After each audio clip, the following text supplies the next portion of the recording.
자,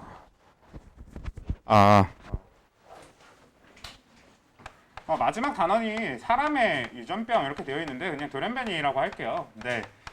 일단 여기 이제 사람의 유전병이라고 하는 명칭에 대해서도 잠깐 얘기를 해보면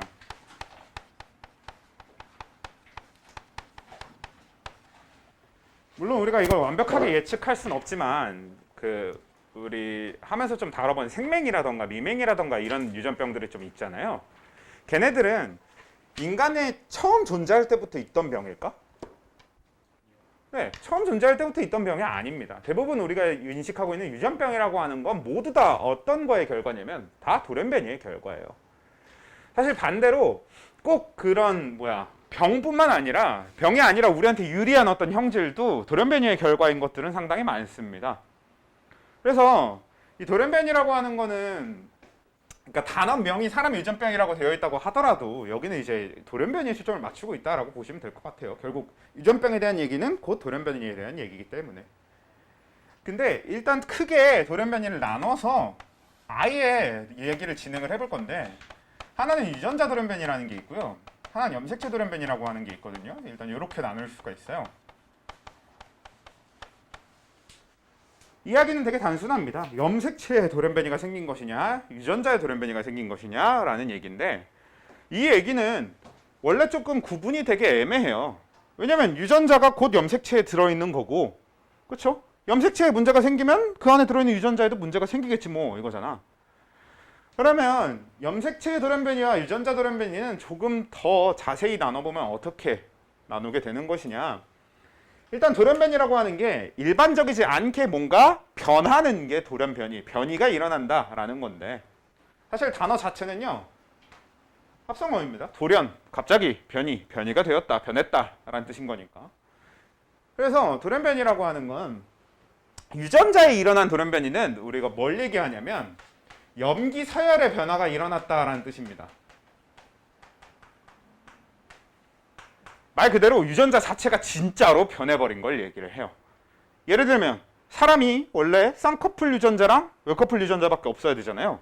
근데 갑자기 누군가 돌연변이가 일어나서 3커플 막 이런 걸 갖고 태어난 거야. 막 쌍꺼풀이 막 두세 겹 돼.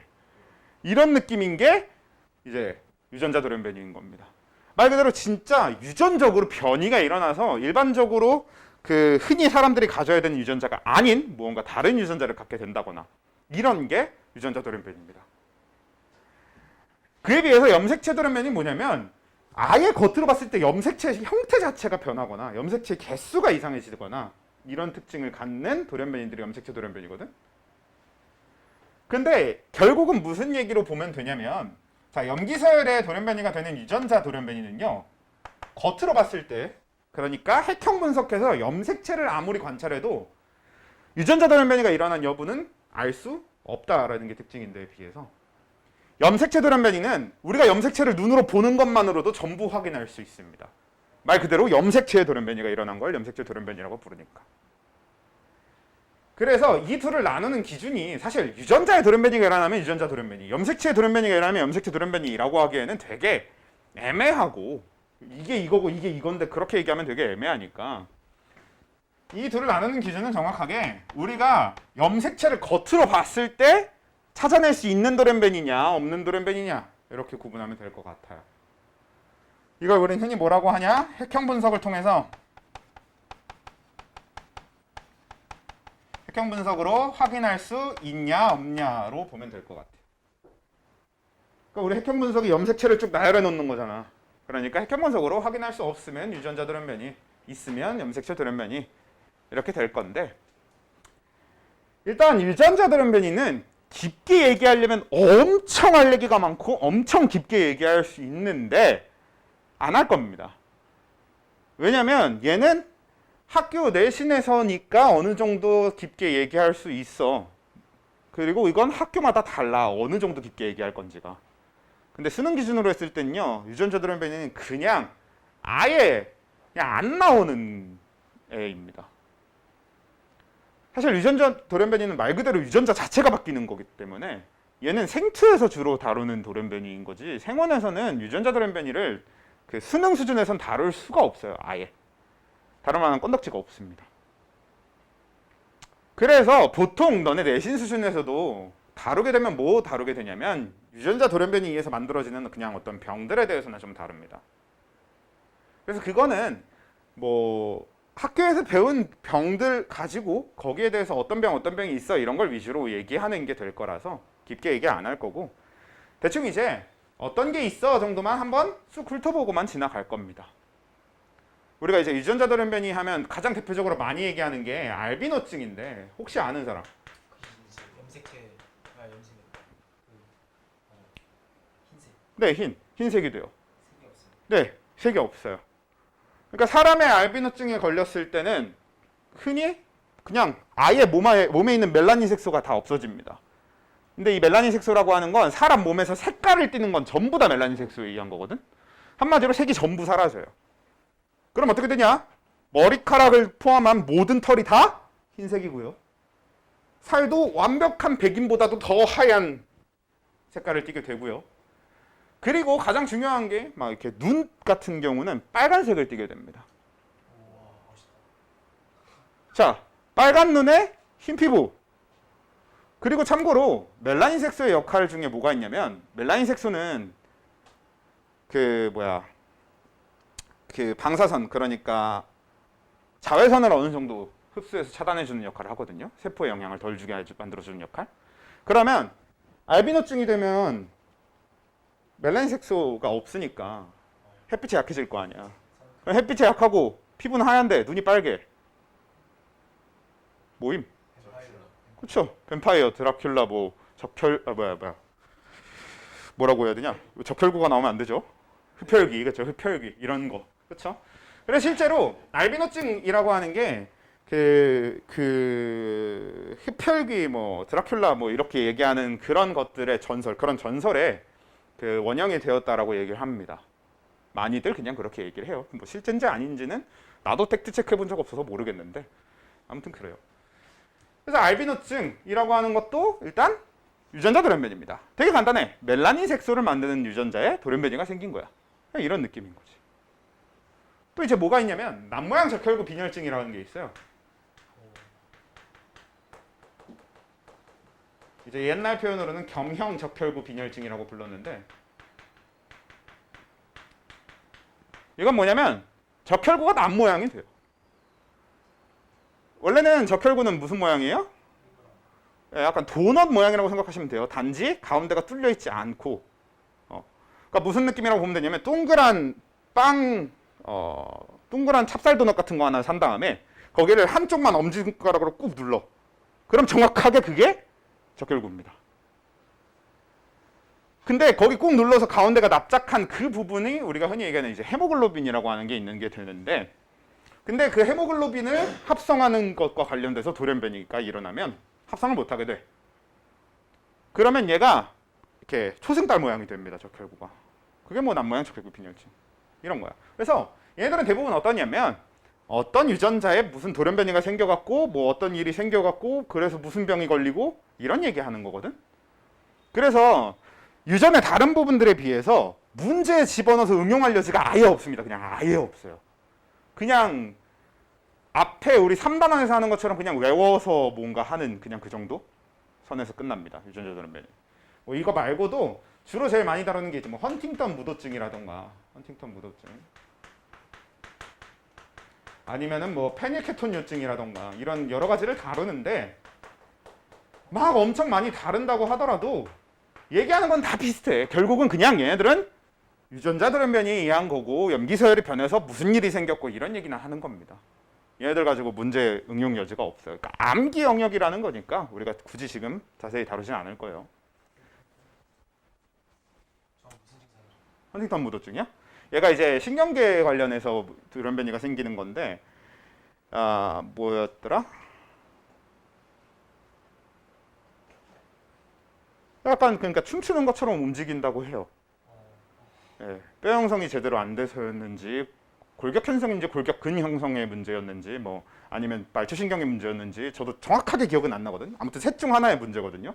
골격근, 그 말초신경 이 셋 중 하나가 문제인데 그래서 아무튼 운동과 관련된 문제가 생겨서 그 걷거나 이럴 때도 춤추는 것처럼 뭐 움직인다고 합니다. 약간 그거 보면 그거 너네 본 적 있는지 모르겠는데 왜 최근에 그 미국에 막 난리 났던 막 펜타닐? 펜타닐 흡입자들 보면은 막 움직이는 것 약간 춤추는 것처럼 움직이잖아요. 사실 그건 좀비나 마찬가지겠지만 혹시 영상을 본 적 있는지 모르겠지만 그런 느낌이지 않을까 싶어요. 아무튼 이렇게 되는데 그래서 유전자 돌연변이는 그냥 어떤 병이 있고 그래서 걔네들은 뭐 어떤 증상이 있고 그리고 어떤 유전자에 어떻게 돌연변이가 일어나고 이런 얘기를 하는데 사실 그것보다 그냥 우린 그래서 공통적으로 유전자 돌연변이 전체에서 중요한 거 하나만 딱 짚고 넘어갈 건데요. 얘네들은 어떤 특징을 갖고 있냐면요. 유전대입니다. 한 번 만들어진 유전자 돌연변이는 그러니까 돌연변이가 일어나서 내가 돌연변이 유전자를 갖고 있잖아. 그럼 난 이걸 자손한테 유전시킬 수 있게 돼요.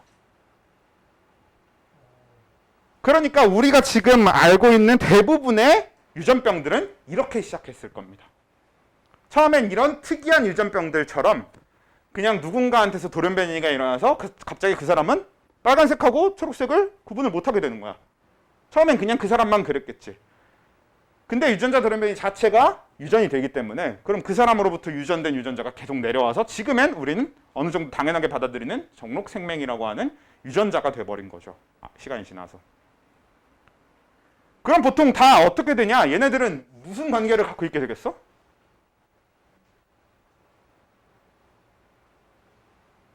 우열관계를 갖고 있게 됩니다. 그래서 이게 경우에 따라 학교에서 알비노증이 우열이고 뭐 남모양 적혈구 빈혈증이 우열이고 뭐가 뭐 헌팅턴 보도병이 열성이고 이런 거 얘가 우성 뭐 열성 이런 거 외우라고 합니다. 그렇게까지 시키는 경우도 있어요.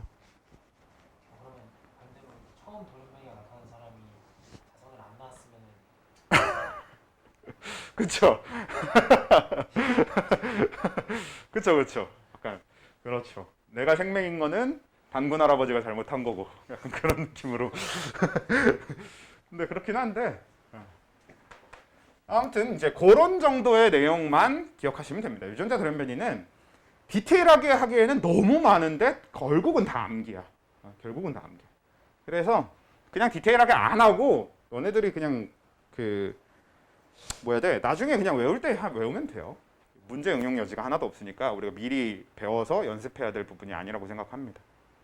그래서 일단 간단하게 지나가고요. 오히려 이제 이 염색체 돌연변이 쪽이 진짜 중요하고 할 게 많아요. 왜? 문제에는 얘가 쓰인다는 얘기겠지. 일단 염색체 돌연변이도 한 번 다시 더 나눌 건데 염색체에 어떤 식으로 돌연변이 그러니까 문제가 생기느냐를 얘기를 해볼 건데 하나는 구조 이상, 염색체의 모양이 이상해지는 거고요. 하나는 수 이상, 염색체 수가 이상해지는 경우를 얘기할 겁니다. 이렇게 두 가지로 나눌 거예요. 자, 일단 염색체 구조 이상은 말 그대로 염색체 생김새가 이상해지는 겁니다. 일부분이 잘려나간다든지 원래는 짧아야 되는 염색체가 길어진다든지 보통 한 22번 염색체면은 우리 몸에 있는 상염색체 중에 제일 짧아야 되는 애잖아. 그래서 왼쪽에 염색체 하나는 요만한 거야. 근데 얘 상동 염색체도 똑같이 이렇게 되어 있었는데 염색분체 하나가 이렇게 길어져 있어. 이런 게 이제 구조 이상 돌연변이인 겁니다. 이런 게 일어날 수 있어요. 그래서 구조 이상 돌연변이는 일단 근본적으로 무슨 얘기를 하냐면 염색체가 어떻게 변했는가에 대한 얘기를 먼저 합니다.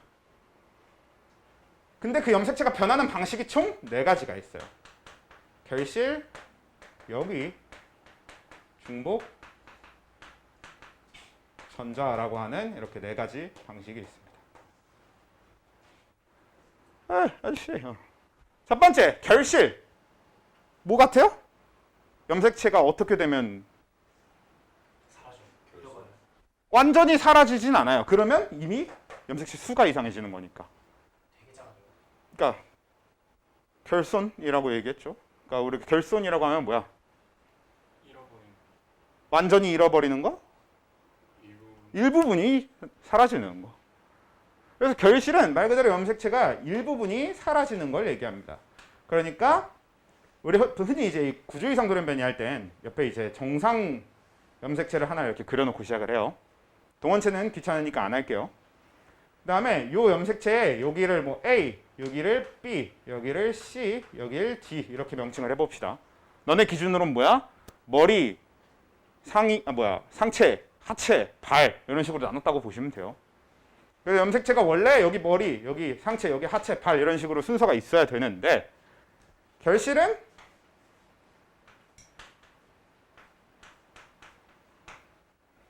이런 식으로 일부분이 날아가는 거. 이걸 결실이라고 합니다. 그리고 여기는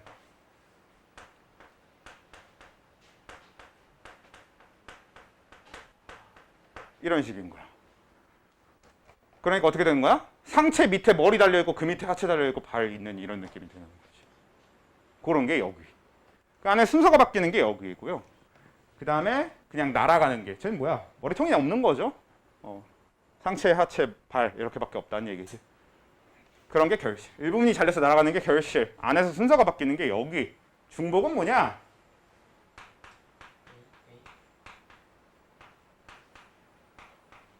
근데 AA여도 되고 이런 식으로. 말 그대로 중복돼서 나타나는 거. 머리 밑에 상체가 달려있었는데 상체가 하나 더 달려있는 다음에 다리 나타나고 발 달려있고. 저기 그 부분이 길어지는 거라고. 길어지는 게 보통 중복의 결과입니다. 근데 염색체가 원래보다 갑자기 길어졌다라고 하면 보통 두 가지 요인이 있어요. 중복이거나 전자이거든. 일단 그러면 아직 전자 얘기는 안 했으니까 중복 기준으로 했을 때는 이렇게 그냥 길어지면 대부분 중복입니다. 자, 전자는 뭐냐면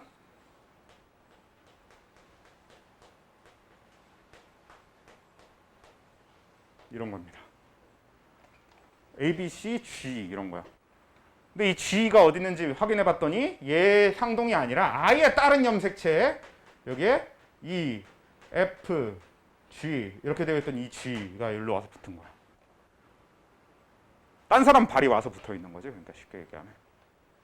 이런 게 이제 딴 사람 발도 아니야. 이 정도면 약간 강아지 발이 와서 붙어 있는 거나 마찬가지입니다. 그런 느낌이 드는 게 전자라고 해요. 그러니까 다시 정리를 해보면 그냥 되게 간단해. 염색체가 잘리면 결실, 순서가 바뀌면 여기 갑자기 중복되는 거. 그 안에 중복되는 부분이 나타나면 중복. 그 다음에 아예 다른 염색체. 여기서 중요한 건 상동이 아닌 염색체와 나와 상동관계가 아닌 염색체와 서로 일부분이 바뀌는 게 전자가 되는 겁니다. 상동끼리 바뀌는 건 돌연변이가 아니에요. 그건 이제 우리는 배우지 않지만 교차라고 해서 그냥 흔히 일어나진 않는 굉장히 특이하게 일어나는 유전현상, 정상적인 유전현상 중 하나입니다. 그래서 상동끼리 바뀌는 건 문제가 안 돼. 그건 돌연변이가 아니야. 상동이 아닌 애들끼리 바뀌는 게 문제가 되는 전자라고 하는 돌연변이입니다. 그래서 이렇게 되는 구조이상 이 네 가지는요. 사실 예전에는 대부분 요거 가지고 내는 문제가 다 뭐였냐면 원본 염색체를 줘. 이렇게 내가 준 것처럼 A, B, C, D 이렇게 파트 나눠갖고 줘. 그 다음에 얘를 막 엄청 바꿔놓는 거야. 그러니까 마지막 돌연변이를 보니까 B, C, B, D, E 이렇게 되어 있는 거야. 그러면 얘가 되기 위해서 어떤 구조 이상 돌연변이가 일어났느냐 이런 걸 찾는 거지. 그럼 우리는 A가 결실되었고 B가 중복되었으며 B, C가 바뀌었으니까 여기도 일어났고 그 다음에 얘한테 없어야 되는 E가 와서 붙었으니까 전자가 일어났고 이런 식으로. 보통은 이제 이런 문제가 꾸준히 나왔었거든. 그 시절이 참 좋은 시절이었는데 요즘 수능에서는 이 결실을 가계도에다 집어넣는 게 대세가 돼버렸습니다. 진짜 개 멘탈 터져요 이게. 원래 그 가계도와 같이 이제 가계도나 앞에 그 유전자 분석 세포 분열 파트 있잖아요. 거기랑 같이 이제 섞는 돌연변이는 이쪽이었어. 수의상 돌연변이. 그래서 이 수의상 돌연변이를 이용해서 문제를 푸는 것도 나름 어느 정도 정형화가 다 되어 있었단 말이야. 물론 정형화가 되어 있어도 되게 어려운 편이지만 그래도 정형화가 되어 있어서 이렇게 되면 이거야 이렇게 어느 정도는 찾을만 하게 되어 있었거든. 근데 결실이나 중복 같은 거를 이제 가계도에다 집어넣기 시작했습니다. 그러니까 염색체 수 똑같고 핵형이 다 정상인데 뭐 핵형이 완벽하게 정상이라고 하기는 힘들고 그 염색체 모양 말고 염색체 수는 똑같은데 완전 정상인데 그냥 갑자기 어떤 사람이 지원기 세포가 라지 B가 3개야. 이런 게 만들어지는 거지. 상염색체 유전인데 라지 A 1개, 스몰 A 0개야. 이런 게 돼버리는 거예요. 어떻게 하면 되니까? 스몰 A가 결실돼서 사라지면 되니까. 상염색체 유전인데 라지 B가 3개고 스몰 B가 0개야. 이런 게 돼요. 그럼 뭐야? 라지 B 하나가 중복된 거겠지. 이런 것들이 나오기 시작했어요. 요즘 딱 대세입니다. 요즘 제일 핫해요. 왜 그렇게까지 하는지 난 잘 모르겠어. 아무튼. 근데 그렇다는 얘기는 이건 이제 궁극에 간 거니까 일단 우리는 이걸 외우는 것만 우선으로 합시다. 얘를 가계도에 집어넣고 얘를 세포분해에 집어넣고 이거는 지금 그 저쪽 기출문제집을 찾아봐도 제일 어려운 문제급 아니면 아예 안 섞여 있을 겁니다. 그래서 일단 그렇게 크게 신경 쓸 건 아니고 물론 오히려 쉬운 문제에 섞여 있는 결실은 수의상보다 오히려 더 쉬워요. 그래서 이렇게 되는데 여기에다가 외울 게 하나가 추가가 되는데 이제 단원 자체가 유전병이다 보니까 우리가 몇 가지 알아야 되는 유전병들이 딱 있어요. 명칭이 딱 정해진 거. 그중에 지금 바로 나오는 게 이 결실 중에서 딱 5번 염색체의 결실이 일어났을 때 나타나는 병이 있어요. 이걸 이제 좀 외워둬야 되는데 우린 그걸 고양이 울음 증후군이라고 부릅니다. 처음 외워두셔야 돼요. 요즘은 이거 말고 딴 것도 외우라고 하긴 하던데 그것까지는 나도 잘 기억 안 나고 수능 기준으로는 그냥 고양이 울음 증후군만 알면 되거든. 근데 요즘은 학교마다 뭐 딴 거 하나 더 있던데 뭐 외우라고 하는 경우도 있더라고. 저도 그게 정확하게 뭔지 기억은 안 나는데 진짜 고양이처럼 사람 목소리가 고양이 울음소리처럼 되는 겁니다. 좀 귀엽겠는데. 약간 묘족 같은 느낌인가요? 근데 귀여운 느낌이 아니고 그 기분 나쁜 고양이 울음소리 혹시 알아요? 고양이 울음소리가 우리가 알고 있는 그런 고양이 울음소리가 있지만 그 기분 나쁜 고양이 울음소리 있거든. 12단지 살면 가끔씩 들을 일이 있는데 우리가 흔히 그 고양이의 발전기 울음소리라고 하죠. 애기 우는 소리랑 똑같은 거, 개소름 끼치는 소리. 그게 진짜 딱 애기 우는 소리랑 똑같아서 그래서 공포 영화나 약간 공포 장르 소설 이런 거에서 되게 많이 등장하거든요. 많이 써먹거든. 나름 되게 클리셰한 클리셰예요. 애기 울음소리 막 나오다가 고양이 등장하는 거. 근데 실제로 발전기 고양이 울음소리는 그 애기 울음소리인데 기분이 좀 많이 나쁜 그냥 그런 형태랑 완전 소리 똑같습니다. 목소리 톤이 그렇게 되는 거예요. 근데 고양이 울음 증후군이 그렇다고는 해. 목소리 톤이 그렇게 된다는 거라고는 해. 그리고 이제 성대 관련해서 이상이 생기다 보니까 외형적으로도 약간 달라진다고는 해요. 성대라고 하는 게 이제 얼굴 근처에 있는 기관이잖아요. 그래서 성대의 변형이 일어난다 보니까 뭐 그 얼굴에도 약간 티가 나게 어떤 변화가 일어난다고는 하는데 뭐 저도 정확하게는 안 봐서 모르겠어요. 자세히 본 적은 없어서.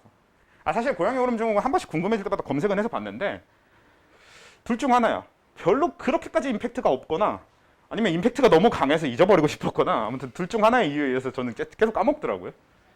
네.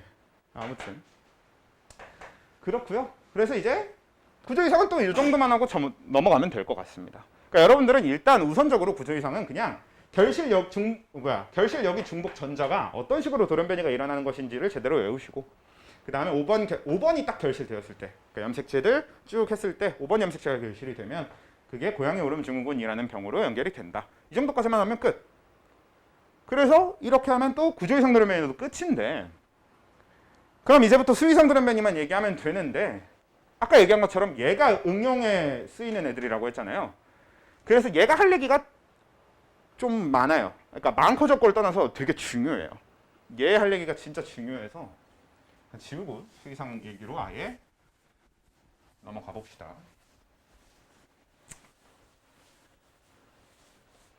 일단 원래 수의상 돌연변이를 한 번 더 나눠서 표현을 했었거든요. 근데 요즘은 수의상을 한 번 더 나누는 것까지는 안 하는 것 같아. 원래 수의상을 한 번 더 나눠서 이게 이제 배수성 돌연변이, 이수성 돌연변이 이런 게 있었습니다만 배수성 돌연변이는 지금 와서는 아예 다루지 않는 것 같습니다. 그래서 간단하게만 얘기해 보면 원래 핵상은 우리가 알고 있다시피 체세포의 핵상은 몇이어야 돼요? 2인이어야 되죠. 그리고 생식세포 핵상은 n이어야 되죠. 근데 그걸 3n, 4n 이렇게 돼버리는 거야. 이런 게 배수성 돌연변이에요. 사람한테서는 일어나기 힘들고 보통 식물한테, 그것도 일부러 사람에 의해서 일어나게 되는 경우가 많습니다. 그러니까 우리가 필요에 의해서 식물을 3n, 4n으로 만들어버리는 경우가 좀 있어요.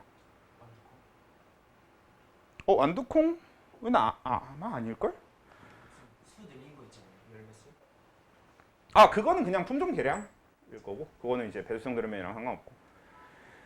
그래서 이 배수성 돌연변이는 뭐냐면 보통 염색체 돌연변이의 가장 큰 특징이 뭐냐면요, 염색체 자체가 바뀌는 거다 보니까 아까 본 것처럼 핵상, 우리가 핵형 분석을 통해서 구별할 수 있다라고 얘기했잖아요. 핵형 분석으로 구별할 수 있어요. 근데 그 중에서 성염색체랑 관련한 이상이 생기잖아요. 특히나 성염색체의 개수와 관련된 이상이 생기잖아. 그러면 거의 99% 확률로 불임이 됩니다. 그냥 진짜 간혹 가다가 불임이 아닌 경우가 있어서 무조건 불임이다라고 할 수는 없을 뿐인 거지, 사실상 무조건 불임이에요. 그 예외가 너무 오히려 희박한 쪽인 거고. 그래서 그냥 3n, 4n을 식물을 3n, 4n 만들어 버리잖아. 그러면 식물이 바로 불임이 돼 버리거든. 그러면 식물의 과일에 뭐가 없어져요? 씨가 없어져요. 그런 것들이 이제, 아니면 그쵸, 수박 같은 거, 씨 없게 만든 거, 이런 게 이제 배수성 돌연변이에요. 그렇죠. 네, 사람에 의해서, 이런 말하기 좀 그렇지만 사람에 의해서 약간 거세당한 그런 느낌이 된 거죠. 아무튼 이제 수의성 돌연변이라고 하는 건 딱 그런 겁니다. 그래서 배수성 돌연변이라고 하는 건 그런 거야. 그래서 이제 요즘은 아예 안 배우는 경우도 많고, 그래서 그냥 한번 이렇게 언급하고 지나가는 거고. 핵심은 이거죠, 이수성 돌연변이. 일단 이수성 돌연변이는 할 얘기가 정말 많지만 우선적으로 뭐부터 얘기할 거냐면, 이수성 돌연변이는 핵형이 2m 플러스 1, 2m 1 이런 식이 되는 겁니다. 어차피 우린 사람의 얘기를 할 거니까 사람 기준으로 47개의 염색체를 갖거나 45개의 염색체를 갖는 사람이 되는 거죠, 체세포가. 그런 경우를 우린 이수성 돌연변이라고 부릅니다. 이수성 돌연변이는 얘가 이제 99% 확률로 불임입니다. 배수성 돌연변이는 100% 불임인데, 이수성 돌연변이 같은 경우는 1% 아주 작은 확률로 불임이 아닌 경우가 있긴 있어요. 근데 사실상 대부분 불임입니다. 아무튼 그거 중에서 우리가 외워둬야 되는 게 이제 4개가 있어요. 이수성 돌연변이 중에 우리가 외워둬야 되는 4개를 먼저 나열을 해둘 건데, 첫 번째, 다운 증후군이라는 게 있습니다. 다운 증후군 같은 경우에는 되게 중요해요. 왜냐면 그냥 사회적으로 중요해요. 전 세계 다운 증후군 환자가 굉장히 많습니다. 우리가 이제 그 임신한 상태에서 흡연하거나 막 마약하거나 이러면은 막 돌연변이 막 안 좋은 아이, 막 장애를 가진 아이가 태어나고 이런 거 있잖아요. 거기에서 되게 많은 비중이 다운 증후군이에요. 다운 증후군은 모든 돌연변이 통틀어서 세상에서 가장 흔한 돌연변이입니다. 일단 얘는 뭐냐면 2n 플러스 1의 핵상을 갖게 되는데 21번 염색체가 3개가 돼요. 이게 이제 다운 증후군입니다. 원래는 21번 염색체도 한 쌍, 즉 2개여야 되는 거잖아. 그러니까 우리는 모든 염색체가 두 개, 그러니까 한 쌍으로 되어 있어야 되잖아요. 근데 21번이 딱 3개가 되는 거야. 이러면 다운 증후군이라고 하는 게 나타납니다. 이 21번 3개 외워야 됩니다. 아까 고양이 요름 증후군도 5번 결실인 거 외워야 돼요. 번호까지 외워야 되는 거예요. 그래서 다운 증후군은 그냥 이렇게 이 정도 일단 외워주면 되고요. 보통 다운 증후군의 증상도 이제 가끔 좀 어느 정도 알아야 되는데, 보통 발달 장애가 가장 대표적입니다. 발달 지체, 그러니까 지체 장애라고도 우리 얘기 많이 하죠. 그래서 발달 장애, 지체 장애, 정신 지체 이런 게 이제 다운 증후군의 가장 큰 흔한 특징이고요. 다운 증후군 같은 경우는 외모적으로도 모든 돌연변이를 통틀어서, 물론 막 알비노 이런 쪽이야 훨씬 더 잘 보이지만, 근데 알비노는 그 유전자 돌연변이 쪽이기도 하고, 그리고 걔는 애초에 외형과 직결되는 돌연변이니까 걔는 빼더라도, 다운 증후군이 그 알비노 정도를 제외한 모든 돌연변이 중에서 가장 외형적으로 확인하기가 쉬운 돌연변입니다. 딱 봐도 얘는 다운 증후군이구나 라는 게 어느 정도 보여요. 실제로 그래서 어떤 것도 있냐면 옛날에 막 중세 이럴 때는 다운 증후군의 아이가 태어나면 막 악마의 아이라고 해서 바로 화형시키고 막 그랬어요. 네, 바로 이제 태워 죽이는 거지. 왜냐면 진짜 생긴 게 다르거든. 그때 다운 증후군이고 뭐가 걔네들이 무슨 뭘 압니까? 그 미개한 그 시절 사람들이 대체 뭘 압니까? 그래서 그런 벽화도 있고 그래요. 그런 기록이 실제로 많이 남아 있어요. 아무튼 그래서 이게 다운 증후군이라고 하는 게 뭐 발달장애, 지체장애 이런 게 있고요. 외형적으로도 어느 정도 확인할 수 있는 부분들이 많은 게 다운 증후군이다. 이런 게 되는 거고. 두 번째, 이건 이제 적긴 적는데 요즘 잘 안 나옵니다.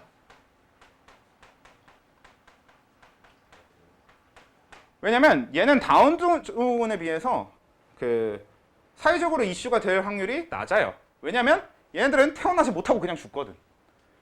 다운 증후군은 태어났는데 아무 문제 없고 살아가는데도 아까 얘기했던 것처럼 발달장애, 지체장애 물론 불편함은 있겠지만 살지 못할 이유가 되진 않거든. 근데 에드워드 증후군은 얘는 심장질환이 심장과 관련된 결손이 생깁니다. 심장에 문제가 생기는 돌연변이에요.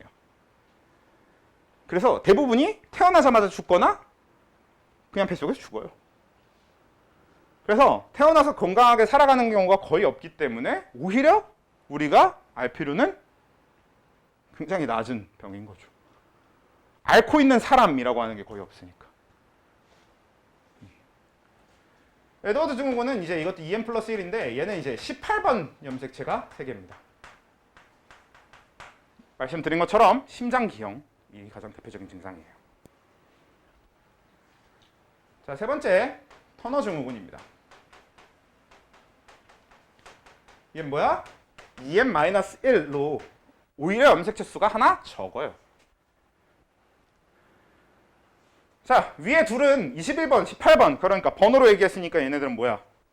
상염색체였죠? 그러면 얘는 성염색체인데 성염색체가 X1개인 경우가 터너 증후군입니다. 얘는 아니지, 성별적으로는 기본적으로 외형적으로는 뭐야? 여자예요. Y가 없으니까. 물론 어차피 크게 의미 없습니다. 불임이에요. 아까 얘기했잖아. 성염색체와 관련된 문제가 있으면 무조건 불임이라고. 아주 특이 케이스를 제외하고. 근데 보통 터너 증후군은 그런 특이 케이스조차도 없습니다. 그냥 터너면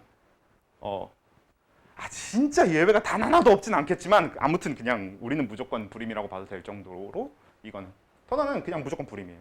아예 터너 증후군의 가장 대표적인 증상으로 얘기하는 게 불임이에요. 오히려 터너 증후군은 불임을 제외한 다른 문제는 되게 적어요. 위에 것들에 비해서는. 그 다음에 세 번째 클라인펠터 증후군.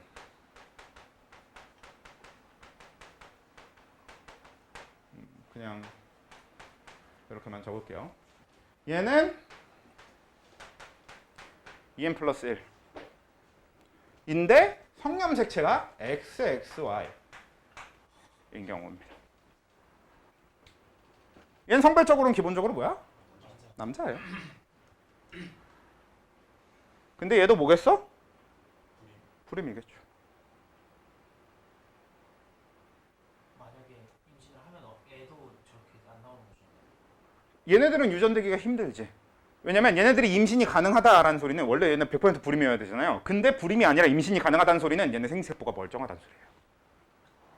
생세포는 멀쩡하니까 얘네들이 불임이 아니게 되는 거지. 만약에 얘네 생세포가 비정상이다. 그럼 그 순간 이미 그 생세포 자체가 수정 불가능한 생세포예요. 기능 불가능한 생세포입니다. 그래서 염색체 돌연변이는 굉장히 특이하게 유전이 안 돼요.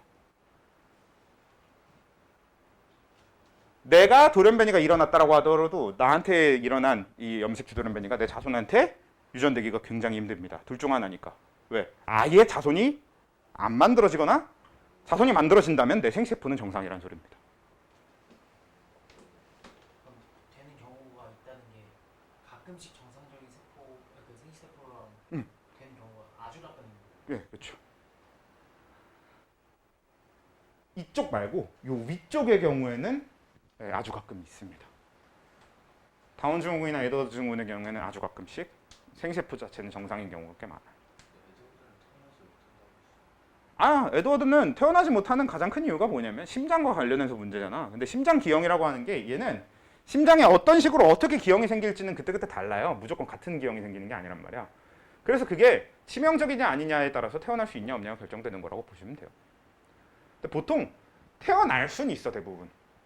왜냐면 어차피 심장이 아무리 잘못돼 있어도 엄마 뱃속에서 죽을 일은 없거든요. 심장이 제대로 작동을 안 해도 결국은. 근데 자궁 안에서야 뭐 무슨 일이 있든 어차피 아기가 본인 심장이 엄청 건강해야만 살 수 있는 게 아니에요. 근데 태어나면서 어떻게 돼? 탯줄 잘라내는 순간 거의 바로 죽는 거야. 심장이 제 기능을 못하니까. 물론 이제 그런 이 에드워드 증후군에 걸린 그런 경우에가 뭐가 많아? 의대에 많이 나오는 거죠. 그래서 태어나자마자 심장 기형이어갖고 막 바드 이런 거 달고 막 흉부외과 뭐 이런 거 나와가지고 의대에 되게 자주 등장합니다. 막 심장 그 의식하고 심장 이식 같은 거 기다리고 기계 달고 있는 상태로. 물론 거기에 나오는 대부분은 에드워드 증후군이 아니라 진짜 말 그대로 그냥 심장만 기형인 경우가 더 많지만 아무튼 그래서 이렇게 일단 네 가지 외우시면 되고요. 이 외에도 가능해요. 다른 것 다 가능해. 그러니까 우리가 병명을 외워둬야 되는 게 이 네 개뿐이라는 거지 모든 경우에서가 가능합니다. 17번 3개, 17번 1개, 21번 1개, 18번 1개 이런 거 다 가능해요. 단지 그 중에서 우리가 명칭, 병명까지 외워둬야 되는 건 이 네 개만입니다. 실제로 보면 X 3개도 가능해요. 우리가 그걸 초여성 증후군이라고 하는데 X염색체 3개인 경우도 있습니다. EM 플러스 1이면서. 반대로 EM 플러스 1이면서 XYY도 있습니다. 초남성 증후군이라고 해서. 네. 단 Y 한 개는 불가능합니다. X가 없으면 개체 형성이 불가능해요. X염색체는 개체 형성과 관련된 유전자가 들어있기 때문에.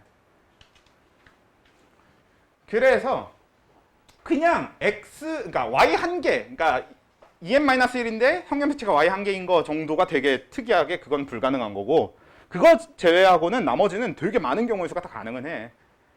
단지 그 중에서 우리가 병명까지 외워두는 게 이 네 가지라는 거고. 근데 얘네들은 어떻게 해서 이렇게 태어난 걸까? EM 플러스 1이 태어났어. 어떻게 EM 플러스 1이 태어난 걸까요? 어떻게 하면 EM 플러스 1이 태어나는 걸까?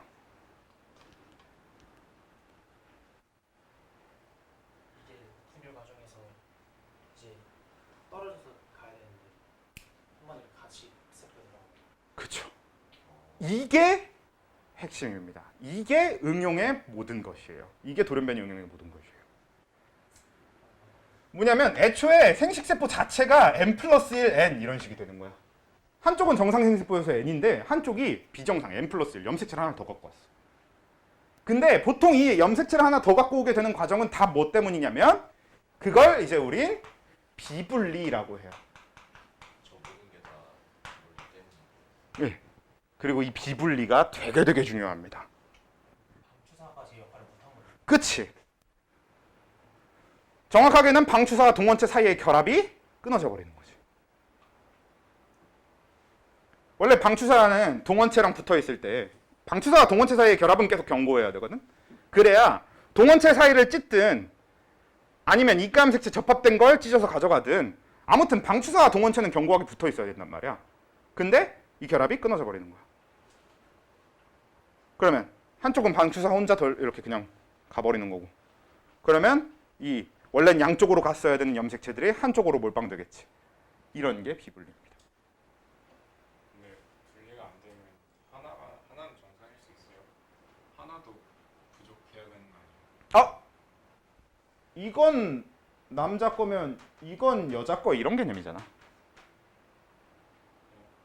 개체 형성은 정자와 난자가 만나서 개체 형성하는 거니까.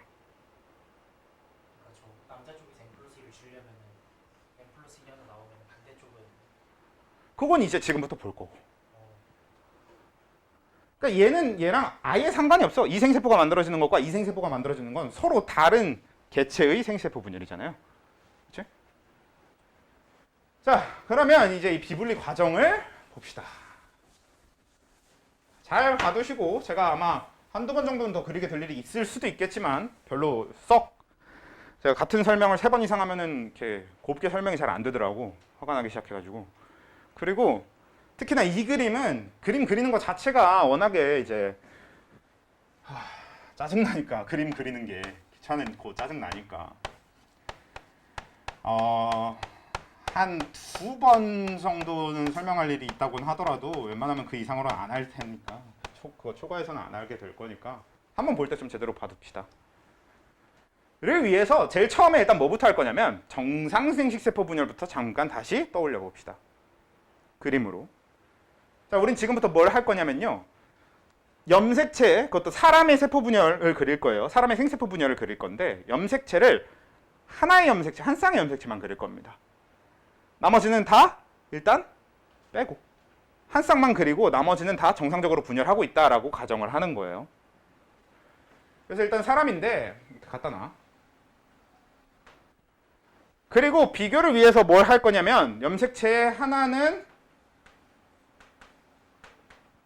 여기 들어있는 대립 유전자까지도 같이 볼 겁니다.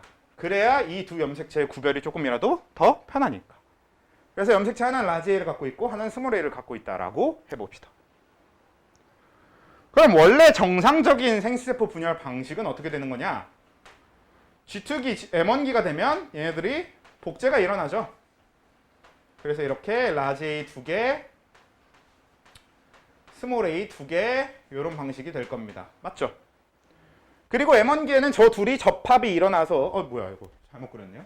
잠시만요.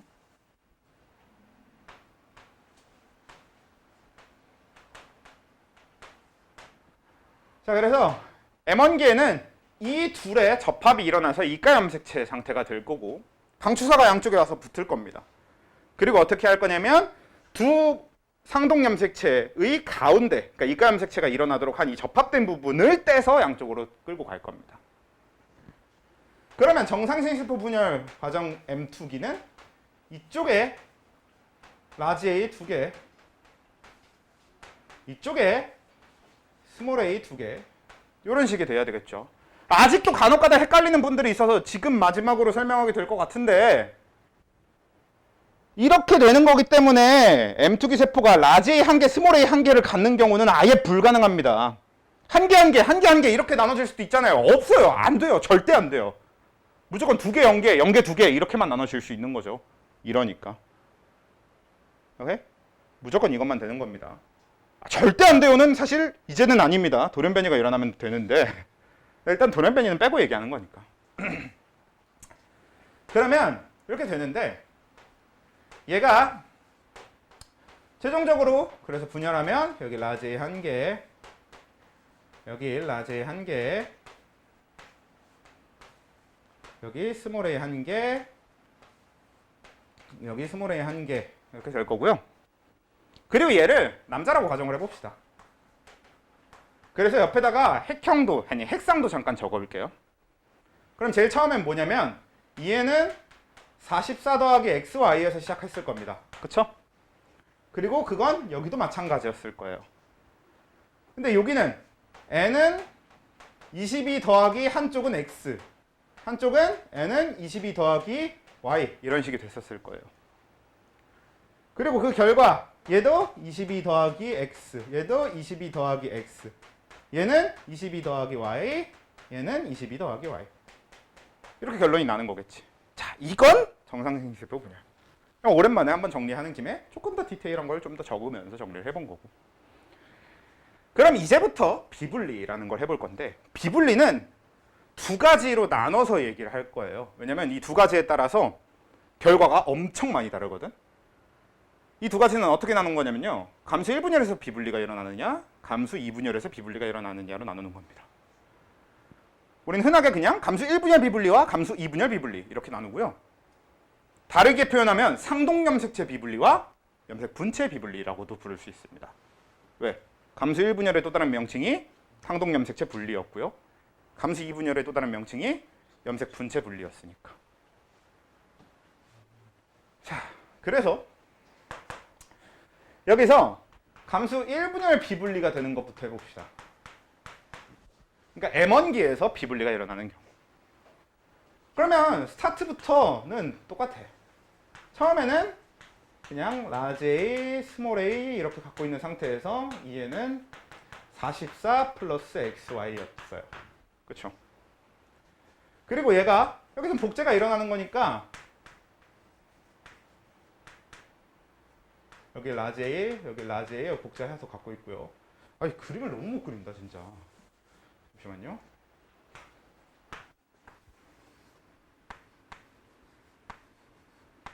여기 라지 A, 여기 라지 A, 여기 스몰 A, 여기 스몰 A. 됐다. 됐죠? 그래서 얘는 44 플러스 XY 그대로일 거고. 자, 여기서 비분리가 일어나라는 소리는 뭐냐? 그냥 간단해. 뭐 방추사가 와서 한쪽 방추사 혼자 끌려가고 이런 거 다 생각할 필요 없이 그냥 지금 그려져 있는 얘를 어떻게 하면 돼? 한쪽으로 몰아넣으면 됩니다. 그러면 이쪽은 염색체를 안 가져가요. 그럼 이제부터 얘는 어떻게 되냐? 라지 A나 스몰 A라고 하는 유전자 자체가 없어져 버리겠죠. 세포는 돼 있는 거예요. 그러면서 얘는 색상이 N-1이 되겠죠. 그래서 얘는 뭐가 될 거냐? N-1은 21 플러스 뭐 X든 Y든 이런 식이 될 겁니다. 그러니까 분명히 돌연변이가 그러니까 비분리가 일어났지만 중요한 건 염색체가 한 개 사라지는 거예요. 나머지들은 다 정상으로 분열한다라는 걸 가정으로 합니다. 자, 그럼 이쪽은 어떻게 되냐? 얘네들이 원래는 붙어 있었잖아요, 입감색체로. 근데 이걸 한 번에 데려왔잖아. 그 다음에는 그래도 얘네들을 붙은 상태로 그대로 갖고 있는 게 아니라 얘네를 데려오고 나면 이 둘을 떨어뜨려요. 그래도 이 둘이 떨어져서 적도판에 따로 배열됩니다.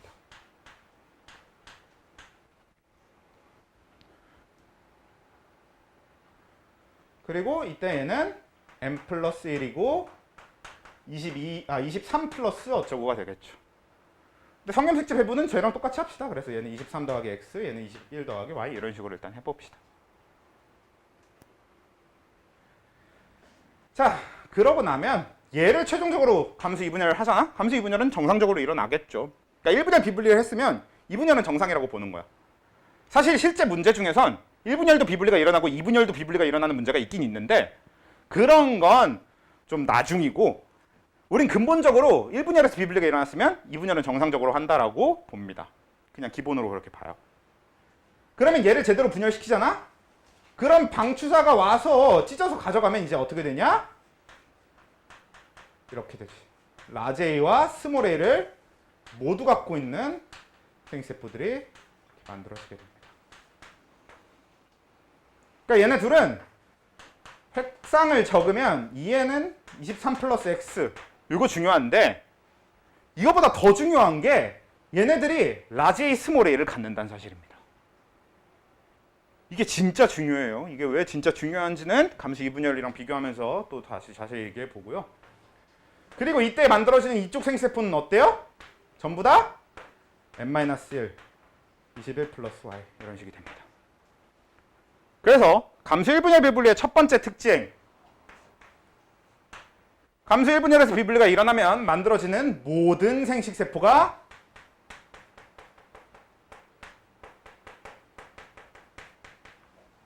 비정상입니다. 정상일 수가 없지. 왜? 이미 감수 1분열부터 비분리가 일어나 버렸기 때문에 그 밑에서 만들어진 애들은 전부 비정상일 수밖에 없어요. 자, 그러면 2분열 비분리 봅시다. 자, 우리는 한 번에 비분리만 일어나는 걸 전제로 하고 있다라고 했어요. 그래야 좀 일단 생각이 편하니까. 대부분 실제 문제들이 다 그렇게 해요. 한 번에 비분리만 있는 걸로. 그래서 여기서 보면은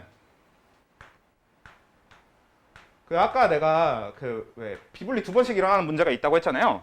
그런 문제들도 대부분 어떻게 되어 있냐면 감수 1분열에선 상염색체 비분리가, 감수 2분열에선 성염색체 비분리가 이렇게 나눠 놓습니다. 그럼 이건 약간 뭐랑 똑같은 거냐면 가게도 하나의 병 두 개를 표현해 놓은 거랑 똑같아. 사실 비분리가 두 번 일어났다고는 하지만 우리는 그거를 따로 놓고 분석해도 크게 문제가 안 되는 그런 얘기인 거죠. 물론 사실 이미 그쯤 됐으면 개 어려워져서 그렇게 간단한 얘기가 안 되지만 아무튼 그래서 요걸로 넘어가 보면 얘는 플러스 얘는 44 플러스 xy 이 상태에서 출발할 거고요. 그럼 얘도 복제를 해서 여기 다시 그리기 귀찮으니까 얘는 44 이것도 그냥 이렇게 해둘게요. 자, 감수 1분열은 정상적으로 가면 아까 쟤처럼 여기서는 그냥 똑같이 라지 A 가고요. 여기서는 똑같이 스몰 a 갑니다. 그 다음에 얘는 n은 22 플러스 x, 얘는 뭐 n은 22 플러스 y 이런 식이 되는 거야. 오케이? 근데 얘는 이제 뭐냐면 얘가 감수 2분열 비분리는 한 번의 비분리만 일어난다라고 하는 건 뭐냐면 무조건 얘한테서 일어나거나 얘한테서 일어나거나 두 군데 중에 한 군데서만 일어나요. 그래야 한 번의 비분리인 거지. 둘 다 비분리면 그건 비분리가 이미 두 번인 겁니다. 그래서 감수 2분열 비분리는 여기서 일단 일어났다라고 해보면 얘가 분리되지 않고 한쪽 몰빵해줘야 되는데 그렇다고 하더라도 염색체 두 개로 나눠서 그려줄 겁니다. 왜냐? 자, 근본적으로 따지면 얘는 분명 우리 염색체 하나라고 보잖아. 그러니까 이거 한 번에 몰빵해서 가져가도 그냥 염색체 하나 가져온 거 아닌가요? 라고 하면 안 되는 게 생시세포는 이제 뭐야? 분열이 끝난 거예요. 그럼 이제 얘는 더 이상 염색체로 갖고 있지 않고 어떻게 하겠어? 염색사로 되돌리겠지. 그러면 결국은 얘는 요 염색체 몇 개치? 두 개치의 유전자를 갖고 있는 거 맞잖아. 그래서 이때는 같은 동원체에 있는 거 붙어 있어서 이때 얘가 가져온 염색체의 실제 형태는 이렇게 생기긴 했을 텐데 그렇다고 하더라도 이제는 이거를 염색체 하나라고 세주면 안 되는 거지. 그래서 애초에 근본적으로 여러분들은 그냥 이렇게 외웁시다. 그냥 이렇게 외워버리세요. 그래서 라지가 들어있는 염색체 자체를 두 개를 가져오는 형태가 돼서 n 플러스 1이 되고 23 더하기 x 이런 식이 되는 거지. 그럼 반대 이쪽은 뭐야? 아무것도 안 가져가. 그래서 n-1은 21 더하기 x의 형태가 되는 거지. 근데 이쪽에서 비분리가 일어나는 동안 이쪽은 정상 분열하겠지. 그래서 얘는 스몰 a 가져가고 n 22 더하기 y가 됩니다. 그러면 얘는 뭐야? 얘는 모든 생세포가 비정상이었지만 얘는 그치? 이분열 비분리가 일어난 쪽은 전부 비정상이겠지만 반대쪽에 정상 생세포가 만들어질 수 있습니다. 그래서 감수 이분열 비분리가 정상 생세포가 만들어질 수 있다고 하는 건 꽤 중요한 포인트예요.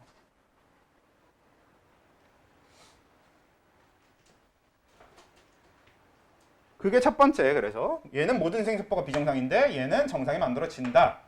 이게 첫 번째 포인트면 두 번째로 이게 진짜 중요한데 항상 얘는 라지 A 스몰 a 형태로 만들어지는데 쟤는 라지 A 혹은 스몰 a 형태로 만들어집니다. 즉 얘는 대립유전자를 하나씩 골고루 가져오게 되는데 쟤는 한쪽 대립유전자를 중복적으로 두 개를 갖는 애가 만들어지는 거다. 또 다르게 표현해볼까? 대립유전자가 아니라 이걸 성염색체로 접근하잖아? 그리고 여기 남자, 여기서 XY로 접근하잖아? 그러면 얘는 XY를 갖는 생세포가 만들어지고요. 얘는 XX 혹은 YY를 갖는 생세포가 만들어지는 겁니다. 이게 제일 중요한 특징이에요. 이게 핵심이야. 감수 1분열 비분리와 2분열 비분리의 핵심. 한쪽을 두 개 2분열 비분리. 양쪽 다 하나씩 1분열 비분리. 이게 정말 중요합니다. 이게 우리가 푸는 모든 문제의 핵심 근원이에요. 진짜 제일 중요해. 그러니까 막 너네 이제 문제 풀다 보면은 어떤 게 나올 거냐면 그런 게 나와요. 막 어떤 남자가 태어났는데 이 남자아이는 생명 유전자를 가지고 있어. 근데 생명이 아니야. 대신 클라인펠트야.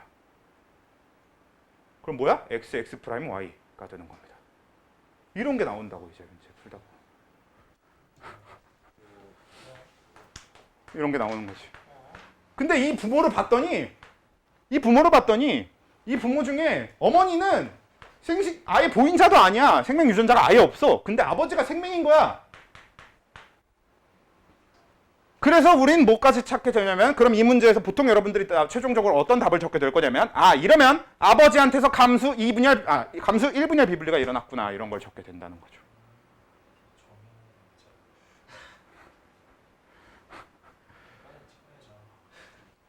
아니야, 이거 막상 해보면 이거는 찍어야 되는 급 아닙니다. 이 자체는.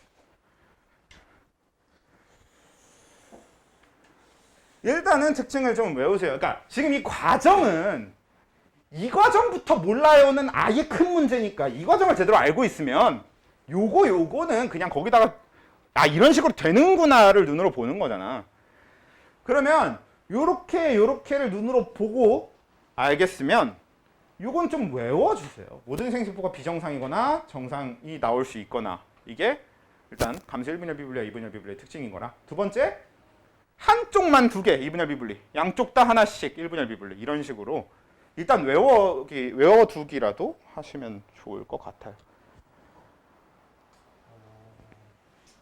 실제로 이 정도면 그렇게 어렵게 적용되는 거 아니거든.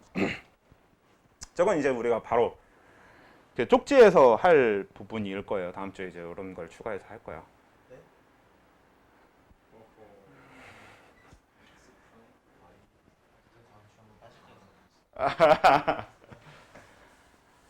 그러니까 실제로 이제 너네들 나중에 문제 풀다 보면 이런 걸 만나는 거지. 이제 그러니까 엄마가 라지 스몰 A였고 아버지가 스몰 A였는데 딸이 태어났는데 딸의 핵형은 정상이긴 해. 근데 막 라지가 태어난 거야. 이런 문제가 나와요. 그러면은 이제 엄마한테서 2분열 비분리고 아빠한테서는 1분열인지 2분열인지 몰라도 아무튼 비분리가 일어났구나, 이런 문제인 거지. 아빠한테 안 받고 엄마한테 라지 A 2개, 이런 식으로 문제를 풀게 되는 거야. 진짜 확인을 할 게 아니에요. 그치. 제세포에서 비분리 일어나는 체세포에서는 비분리가 아예 안 일어나진 않지만 보통 이제 체세포에서 비분리가 일어나는 경우 두 가지입니다. 말 그대로 비정상 체세포가 돼서 그 부분만큼은 비정상적인 어떤 세포가 돼서 비정상적인 일이 일어난다던가, 아니면 대부분의 경우에는 죽여버립니다. 우리 몸에 있는 세포들이. 우리 몸 세포들은 생각보다 되게 그런 시스템이 잘 돼 있어요. 잘못된 세포가 만들어지면 미리미리 죽여요. 왜? 그런 애들 오래 냅두면 걔네들이 뭐가 되는 거니까. 암이 되는 거니까. 생식세포는 건들지 못해. 생세포는 못 건드리죠. 동물한테 제일 중요한 게 생세포인데. 그리고 비정상 생세포인지 아닌지를 판단을 못해요. 왜냐면 생세포는 그 다음에 바로 기능을 할 거야, 안 할 거야? 안 할 거니까. 생세포는 만들어진 다음에 그 유전자를 이용한 기능을 하지 않아요. 근데 체세포들은 잘못 만들어지면 기능을 하다 보면 얘가 잘못 만들어졌다는 게 너무 쉽게 확인이 되니까 죽일 수 있는 거고. 근데 생세포는 자손이 태어나기 전까지는, 그러니까 자손의 형태로, 그러니까 수정된다라는 게 일어나기 전까지는 이 생세포가 잘못됐는지 제대로 됐는지를 알 방법이 아예 없어요. 그래서 우리가 미리 찾아서 죽일 방법이 없지. 이렇게 되고요. 이제 여기다가 이제 플러스로 그런 거 나오는 겁니다. 이제 뭐 육모막 검사가 뭐니, 뭐 양수 검사가 뭐니. 사실 그거는 앞에서 부분이기도 하죠. 앞에 부분인데 우리가 생략한 거 넘어온 거기도 한데, 우리가 뭐 양수 검사, 육모막 검사 이런 걸 통해서 아이가 이제 어릴 때 유전자 이상이 있는지, 그러니까 이 돌연변이가 있는지 확인할 방법이 있어요. 보통 임신 중일 때, 태아 상태에서. 근데 보통 보면 그때 핵형 분석을 하는 경우로 확인하는 건 염색체가 되는 거고, 그다음에 유전자 지도, 그러니까 아예 염기서열 분석을 통해서 확인하는 건 유전자 돌연변이를 확인하는 거고, 뭐 이런 느낌의 얘기들이 있는데, 그거는 이것도 마찬가지 약간 암기 위주의 얘기이기 때문에 오늘 우리가 한 것 중에 제일 중요한 건 뭐야, 내가 저 그림을 지웠네요. 근데 저 그림은 원래 예전부터 했었던 거니까 이 그림과 이 특징이 제일 중요합니다. 제일 중요해요. 오늘 한 것 중에 제일 중요해요. 이게 앞으로 여러분들이 문제 풀 때 써야 될 핵심입니다. 막상 근데 비분리가 문제 들어가기 시작하잖아? 비분리 때문에 어려운 게 아니야. 결국은 그냥 가계도가 어려우니까 비분리까지 들어가서 더 어려운 거지. 비분리 자체는 막상 여러분들이 익숙해지는데 시간이 좀 걸릴 텐데, 익숙해지기만 하면 너네가 내가 지금 하는 말이 뭔지 알게 될 겁니다. 아, 이게 돌연변이가 어려운 게 아니라 이미 어려운데 이것까지 시키니까 어려운 것뿐이구나. 이걸 깨닫게 될 겁니다. 막상 돌연변이 자체는 그렇게 어렵지 않아요. 앞에가 더 어려워요. 결국. 아무튼 이렇게 하고